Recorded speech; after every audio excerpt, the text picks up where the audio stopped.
गौतम बुद्ध की कहानियाँ शिक्षा का एक बहुत बड़ा स्रोत है। अपने जीवन भर में बुद्ध ने लोगों को एक अच्छा, खुशहाल और भक्तिमय जीवन जीने की शिक्षा दी। गौतम बुद्ध शांत स्वभाव के ज्ञानी पुरुष थे।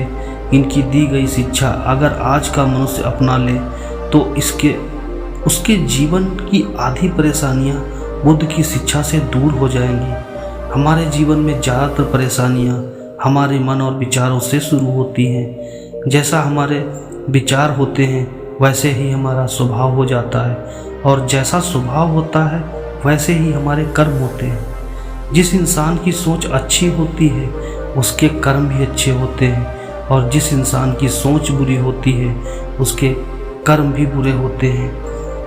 आज गौतम बुद्ध की इस कहानी के जरिए हम आपको समझाएंगे कि जीवन में हमें किस तरह की सोच के साथ जीना चाहिए, ताकि हम खुद को परेशानियों से दूर रख सकें और बिना वाद विवाद, बिना लड़े आराम से ज़िंदगी जी सकें। एक बार की बात है, गौतम बुद्ध प्रवचन देने के लिए किसी गांव में गए थे। उस गांव में लगभग सभी लोग गौतम बुद्ध को बहुत मानते थे और उनके बताए सतमार्ग के अनुसार जीवन व्यतीत करते थे। उसी गांव में एक गरीब औरत थी जो बुद्ध को बहुत मानती थी, लेकिन उस औरत का पति बुद्ध को पसंद नहीं करता था। वो हमेशा गौतम बुद्ध की बुराई करता था। उसका मानना था कि बुद्ध ढोंगी है और माया करके लोगों को अपने बस में कर लेते हैं। एक दिन उस औरत ने गौतम बुद्ध से बहुत प्रार्थना की और उन्हें एक दिन भोजन करने के लिए अपने घर बुला लिया। गौतम बुद्ध ये बात नहीं जानते थे कि उस औरत का पति उन्हें ढोंगी समझता है और बुरा भला कहता है। बुद्ध दिन के समय अपने कुछ शिष्यों के साथ भोजन करने उस स्त्री के घर पहुंच गए। दिन का समय था, उसका पति घर पर नहीं था। उस औरत ने बुद्ध का स्वागत किया और सबके लिए खाना लगाया। जैसे ही उन लोगों ने खाना शुरू किया तो अचानक उस महिला का पति भी घर आ गया। अपने घर में गौतम बुद्ध को देख वो गुस्से से लाल हो गया। गुस्से में आकर उसने बुद्ध और उनके शिष्यों को बहुत बुरा भला कहा और उनके पास रखा हुआ भोजन भी फेंक दिया। गौतम बुद्ध ये सब देखकर सिर्फ मुस्कुरा रहे थे। जब उन्हें लगा कि उस व्यक्ति का गुस्सा कम हो गया है तो उन्होंने उनकी पत्नी को भोजन पर आमंत्रित करने के लिए धन्यवाद किया और मुस्कुराते हुए शिष्यों के साथ वहां से चले गए। भगवान बुद्ध का ऐसा स्वभाव देखकर उस व्यक्ति के मन ही मन में बहुत शर्मिंदगी महसूस हो रही थी। वो खुद से घृणा करने लगा। सारी रात वो यही सोचता रहा कि इतना अपमान होने के बाद भी इंसान कैसे शांत रह सकता है। उसे अपनी गलती का एहसास हुआ और वो अगले दिन बुद्ध के पास माफ़ी मांगने के लिए चला गया।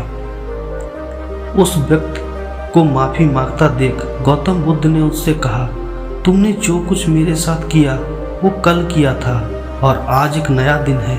मैं बीते हुए कल को याद नहीं रखता, और जब मुझे याद ही नहीं कि कल क्या हुआ था तो तुम्हें उसके लिए माफ़ी मांगने की कोई ज़रूरत नहीं है। गौतम बुद्ध की बातों ने उस व्यक्ति की आंखें खोल दी और वो उनका भक्त बन गया। जो लोग समझदार होते हैं वो कभी भी बीती हुई बातों में नहीं उलझे रहते।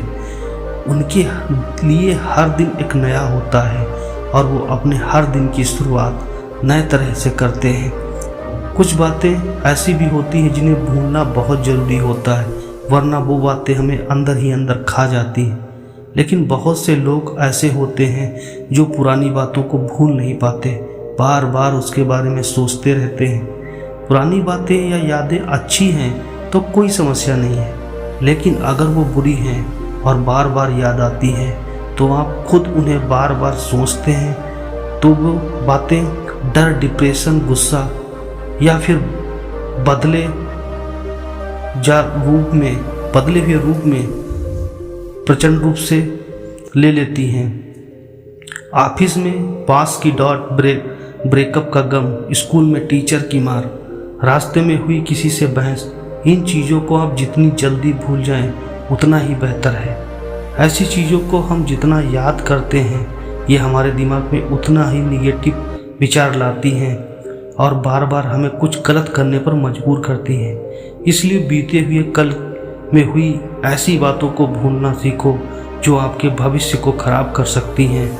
जो बीत गई सो बीत गई, ऐसा सोचकर जिंदगी को अच्छे से जीना चाहिए।